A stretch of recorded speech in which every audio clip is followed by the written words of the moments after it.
Okay, hi, welcome everyone. My name's Thomasin Knight. I am a Community Engagement Officer with the Marine Estate Education and Stakeholder Liaison team. I'm here with my colleagues Chantel Burns and the Senior Manager of our team, Emily Finlay. I'd like to warmly welcome you to today's session.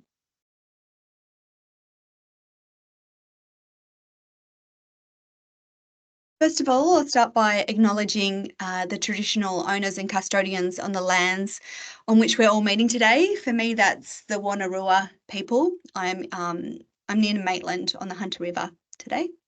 I'd like to pay my respects to all Aboriginal people here with us today, as well as the traditional owners and custodians, elders, past, present, future, who are emerging.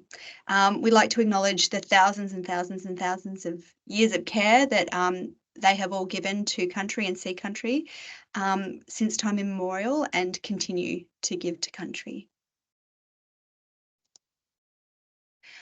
Okay, so today's agenda, to let you all know, there aren't actually that many of you online. So towards the end of our time today, we'll open it up and keep things quite informal, but we will go through the motions as we're recording this session. There are a few people who are keen to catch up on the recording.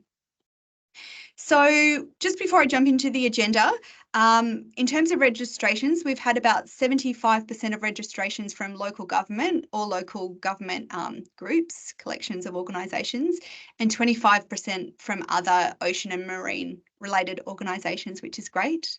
I'm really glad that you're showing an interest in joining our working group. In terms of the EOIs that have already been submitted, the expressions of interest, it's relatively the same kind of breakdown, percentage breakdown, local government around 75% to other organisations. So today we're going to go through, first of all, the background, how we came about setting up this group. Then we'll jump into the details of this specific working group, background, purpose, membership, appointment process, meeting procedures, etc., and answer your questions. And then we'll go into a Q&A session, and then we'll wrap it up for you. So a couple of housekeeping points.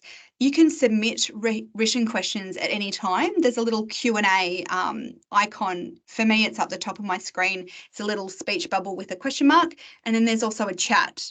So submit written questions at any time. We will unmute you if you want to be unmuted, though. If you have a question, you can raise your hand and we'll get to that. I'm really happy to be have those questions rolling throughout. And at the end of each session, if we do see a few or one even question pop up, we will pause and answer that question if we can on the spot. So it might even help if you have a question, but you're also kind of paying attention. You can quickly type in the Q&A, Thomasin has a question about this section or something. You don't have to write the whole thing. We can unmute you and let you get into your question that way. Of course, write out the full question if you want to do it that way too, and we can answer it like that. After today's session, we will make the presentation slides available and also a recording, most of which we say today will be within the terms of reference as well, which we'll post a link to soon, along with the expression of interest online form. Okay, so I will hand over to Emily Finlay, Senior Manager of the Marine Estate Education and Stakeholder Liaison team, and she will talk you through the background.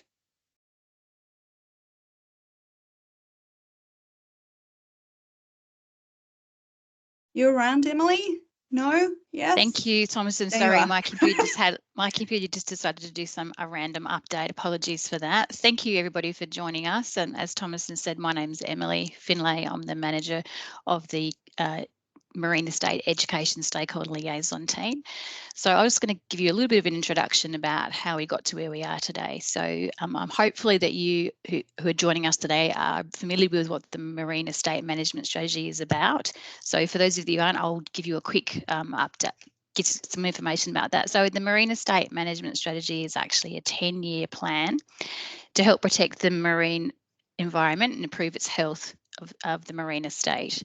It was created in 2018 and it outlines the actions and funds actions to help to improve the condition of the marine estate. And for those of you that aren't familiar with the expression marine estate, it's all the beaches, coastal waterways, estuarine and inland, 50 kilometres inland from the coast and 3 nautical miles out. So the idea is to manage that as one continuous system from the Queensland border to the Victorian border. So it's fairly ambitious, and that's what the Marine Estate Management Strategy is intending to do. So it's made up of 100 funded projects, and it involves 4 government agencies and a number of other organisations which deliver those programs. So the Marine Estate Education Strategy is a deliverable of that Marine Estate Management Strategy. We've got lots of strategies. So the Marine Estate Education Strategy is a key deliverable of that, and it comes under one of the initiatives. So there's 9 initiatives in the Marine Estate Management Strategy. Each of those initiatives is trying to tackle a particular identified threat or threatening process. And Initiative 8 is focusing on enhancing the social, cultural and economic benefit that the community receives from the marine estate. And one of the projects under that initiative, Initiative 8, is the implementation of the education strategy. So the idea of the education strategy is to coordinate and deliver comprehensive education, both formal and then non-formal, across a number of agencies for the community to help to enhance their understanding and appreciation of the marine environment, the benefits the community gets from it, help them to understand the differing pressures and uses of the marine estate, but also to enhance the understanding of positive behaviours to reduce impacts and to create a sense of stewardship for the community to value and respect the marine estate. So that's a bit of a background of how we got here. And the Marine Estate Education Strategy Working Group is what you come to hear about today. And one of the objectives of the education strategy is to establish a working group to help guide the way that we will deliver and coordinate education across our strategy. So that's what you're here for, and we're really thankful for your interest, and we're hoping that you'd be part of what we're trying to do from here on. Thank you, Thomas, and I hope that's helpful. Oh, we've also got, sorry, I missed the thing about the 50. So the count, we're really interested in partnering with a lot of agencies, but we recognise that local councils are a significant partner in connecting to the community, and they have their own activities which help preserve the marine estate in their own communities. And we recognise that they're a really important conduit. You understand what your local community needs and how they value the marine estate. So we'd really, we've got this 52, I think, councils, coastal councils, which are involved in the marine estate. So we're hoping to get a good representation on our working group from councils. And we hope to future work with councils to expand the education approach that the strategy is trying to tackle. Yeah, I think that's it, Thomas, unless you need anything else. No, and no questions at this point. So that's all good. Thanks, Emily. Okay, so getting into the details of the Marine Estate Education Strategy Working Group, as Emily said, it's an action in the education strategy, and that's why we're setting it up now. I'm going to try and provide a few more insights that might not be in the terms of reference, and by all means, please ask when you have questions. Okay, so its purpose. The working group, or WG in the notes there, is to use their experience, knowledge, skills and networks in development of advice that they will give to our team. So that's the Marine Estate Education and Stakeholder Liaison team. To give you an idea of what our team looks like, Emily, who you've just met, manages 4 people. 2 of those people work primarily on communications for the broader Marine Estate Management Strategy communications. And then Chantel and I work on the Marine Estate Education Strategy, as well as from time to time helping support the program. For example, if an initiative lead came to us and said, oh, look, we need advice on how to engage with this community, and we're looking to do these kinds of engagement activities with them. What do you think? We help out that way as well. So Chantel and I and Emily are working across the state to deliver the education strategy. Emily manages the team though, so it's Chantel and I. And we also have, from time to time, we have to dip into some other work. So that gives you an idea of some of our limitations and the opportunities that are also there for us, and why we're looking to get this working group established. Obviously, we understand in engagement, all of us would understand we need to work with our partners because we all have a part to play in management, as well as the fact that you guys, you know, a lot of you are doing, if not all of you, are doing amazing work out there, and we want to try and really support and help where we can. So the working group is about giving us advice. So for example, we might come to you and say, look, for the next financial year, we're looking at these kind of broad themes and ideas and activities. What do you think? Where are the links with some of the work that you're doing or other organisations are doing? Are we on the right track? As a local government, you know, is this going to support you in your engagement goals as outlined in your coastal management plans, etc.?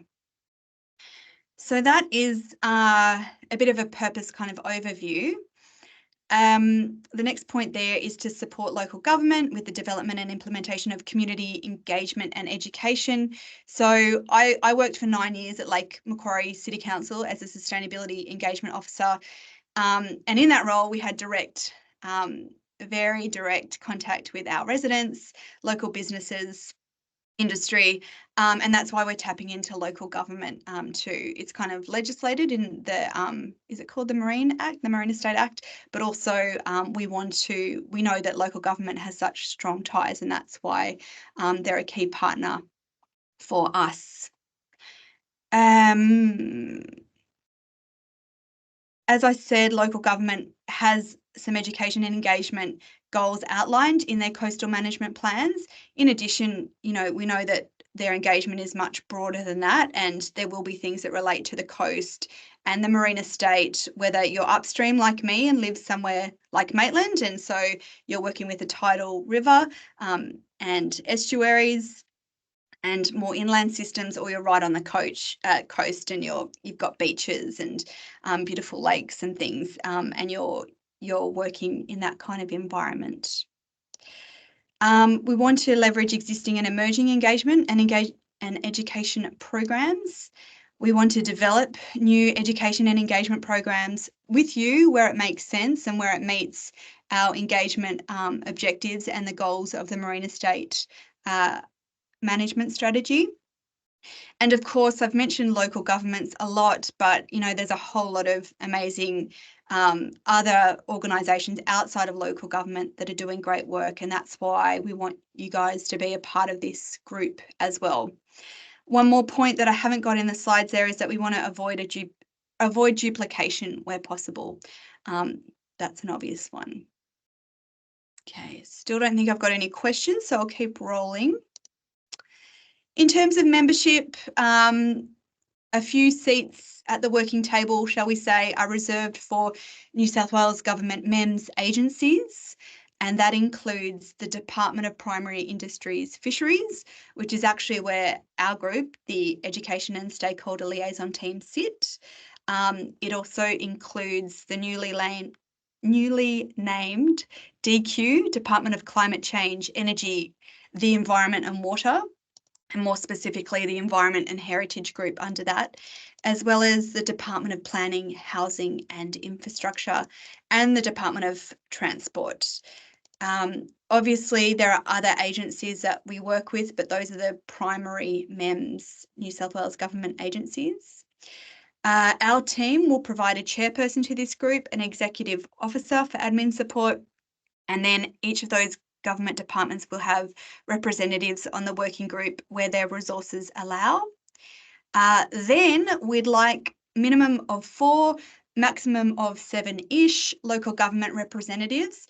We really want to make sure that you're spread throughout the coast wherever possible, and we have a really great mix of skills and experience in that group.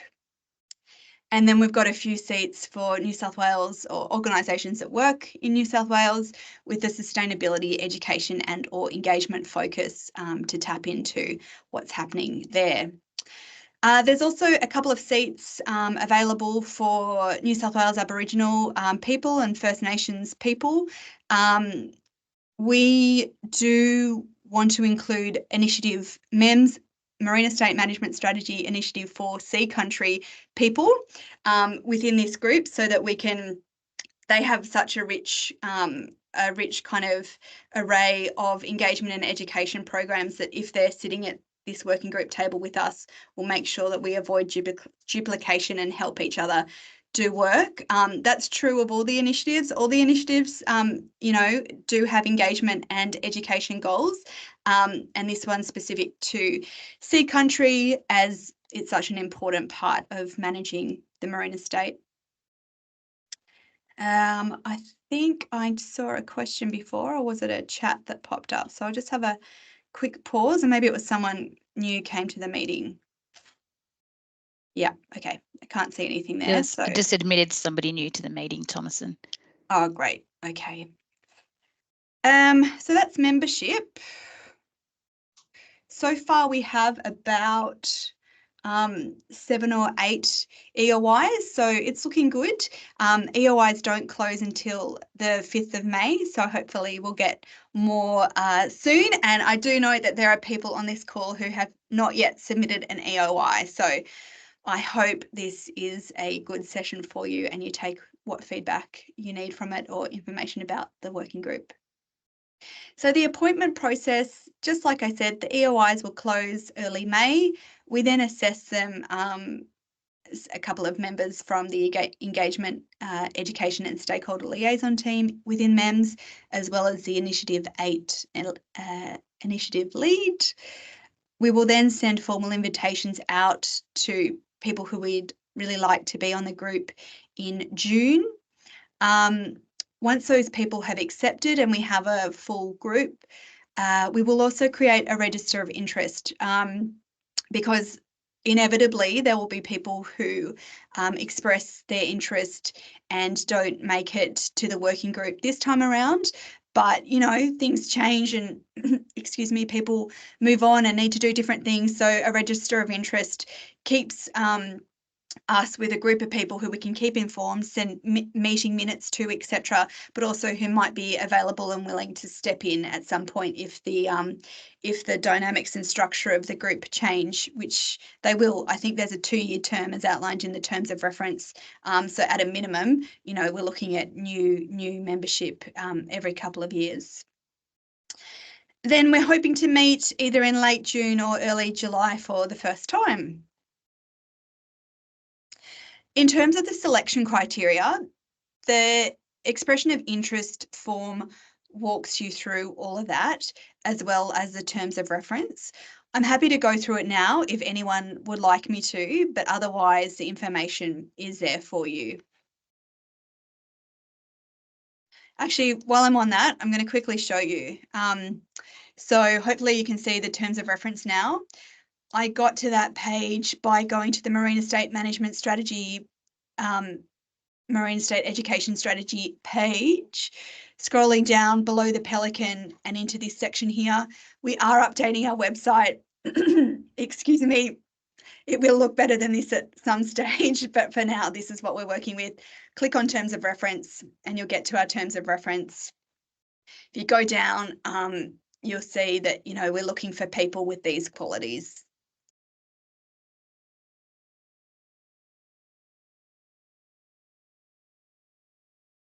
Now I will just get back into my slideshow for you.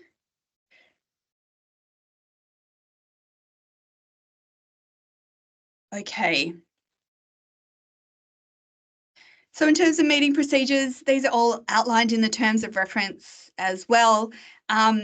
We'll meet around quarterly, but that's, up to the group as well to decide. We want to leave some flexibility for the group to be able to, work out what's best and what's going to really serve us in terms of meeting and outcomes and that kind of thing. Members will not be paid a sitting fee as a general rule. Of course, we're open to exceptions. There might be a case where we're open to discussing that. So if that is holding you back, please let us know. If at any point in time we do want to meet in person, we'll see how much of that kind of cost we can support for people, particularly people outside of local government and state government. Then in the terms of reference, there are the general kind of rules that you'd expect around notice of meetings, a quorum, which is a third of the group, including the chairperson in this instance, records, so we will keep meeting minutes. Observers, yes, we will be asking people externally to come and present on some great ideas and opportunities. So we do want observers, and there are just some rules around how they engage, and conflict of interest as well. So they are all set out in the terms of reference. Again, let me know if you want me to talk you through them right now, but they're pretty clearly outlined.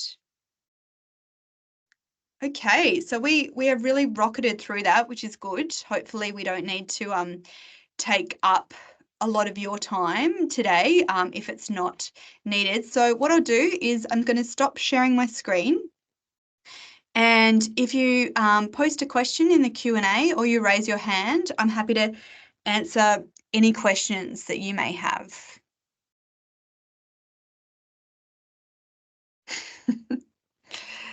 There might not be any. It looks like from looking at who's on the line at the moment. Oh, here we do. Sorry, Jackie, I will unmute you now.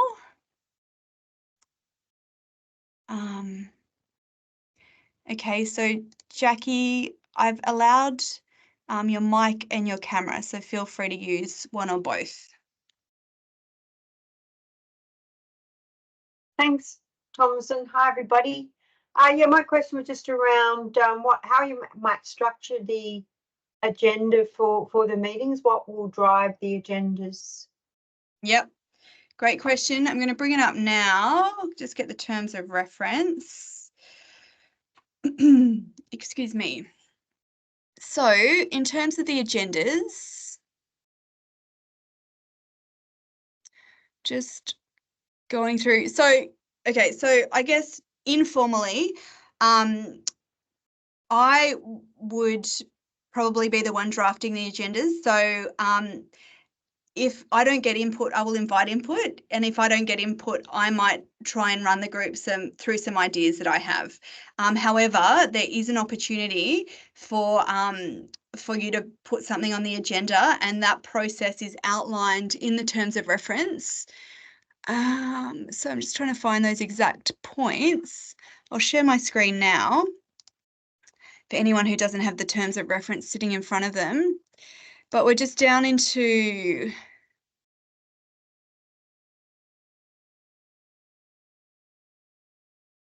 meeting procedures. Here we go. Notice of a meeting. We're on page 3. Okay, so we will put out a proposed agenda. We're seeking confirmation and asking for any additional items to be added, and this will be given to group members at least 14 days in advance of the meeting date. Any additional items proposed for the agenda must be agreed upon by the chairperson before they will be included. Final agenda and business papers circulated no less than 7 days before the meeting. Does that answer your question? No, it's not really about the process so much as about what's the content. What's driving the agenda? So sorry, is it around progress of any particular initiatives, or how is it?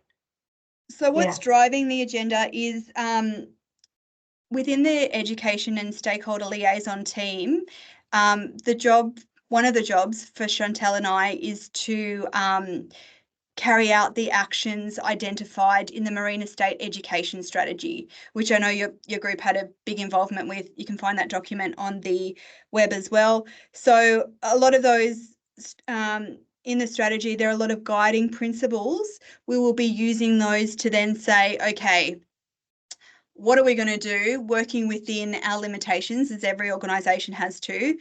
what are our ideas for hitting as many of these guiding principles, goals, objectives, whatever you want to call them? What are some outcomes we want to see? What are, you know, and then what are the longer term outcomes that we want to see? And yeah, so discussing those ideas and getting advice from this working group, I kind of think of it as a bit of a sounding board, as well as the group being able to bring up ideas themselves. That's what I'm looking for to you know, help support and drive as much as we can education and engagement on marine estate threats, as well as values, as well as benefits, as much as we can. I think Emily's got something to add there too. Yeah, sorry, I thought I'd just add, I guess we're looking at it because we realise we're a small team and the state's a really big piece of land, obviously covering a lot of communities and a lot of programs. We want to partner and build those and coordinate, I suppose, and collaborate as much as we can with people who are out on the ground doing the delivering. So I would look at it as a way of us testing, I suppose. We've got an idea, we've got a proposal, we've got a resource, we've got a plan. How does this sit with you and your community? Would this work where you are? Do you have ideas that we could enhance it? We can change it. Do we have things that we don't want to be repeating, duplicating stuff? So is there something already happening in your community that we can enhance, that we can, I guess, I'm going to use all these words, amplify. So I guess we're really wanting to put it as a sounding board, as Thomason said, about plans, ideas, resources, outputs that we're working on to see whether it would suit your communities if you've got something to collaborate on, and how we can best use your networks because you understand your community, and we want to respect your connections and your existing programs. And there's 4 agencies, obviously, Transport, DQ, planning, and ourselves. So there's a lot that we've got to try and cover in that space. So it's just trying to be true to that idea of partnering. Okay, that's great. Thank you both. That was very good, thorough explanation. Thank you. Thank you. No do I need to lower my hand? How do I do that? Is it down? There you go. It's down. There you go. Thank you. Great. There might have been a few other questions pop in then, Thomason. I did note. Okay. One's very easily answered. Yes, a recording will be sent out after we finished, which we're going to finish early. Any other questions? I think for the benefit of people on the call, Chantel actually has pasted into the chat where you can find the terms of reference and also the education strategy. If you haven't seen a copy of the education strategy, which we're talking about, the link's in the chat here. Yeah, that's right. The other thing is to, I'm going to post my contact details in a second, so feel free to email me and call me. So I'll just move on, but feel free to contact me if you need more information on any of these points. Okay, so just moving on to the wrap up now. You can find out more by reading those terms of reference, by contacting me. I will also put my contact details in a follow-up email you'll get soon. And in terms of the broader marine estate management strategy, there's a monthly e-newsletter. If you've not subscribed before, I recommend subscribing. We have a website which is currently being updated. Alongside the initiative projects, there's contact details for each kind of best contact for the initiative projects. We have a snapshot report that comes out 3 times a year, and we have an Instagram account. After today's session, you will get an email from me, and there'll be a link to a survey to get some session feedback, terms of reference link again, the expression of interest form link again, as well as the MEMS newsletter subscription link. Yeah, I'm just trying to think. Yeah, I think that's it. I don't think we have any more questions. So I'm just going to check again one more time. Let's see. Thomason, Emily, I might just, yep. Sorry, I might just talk a little bit, if I can, about the website and where we're at with it at the moment, because people on this call might be interested in it. We're actually in the process of updating the website in terms of sorting content to audience. So we recognise that the website is very governmenty and it's difficult to find the information that you want. So my team's been leading a project to try and address that.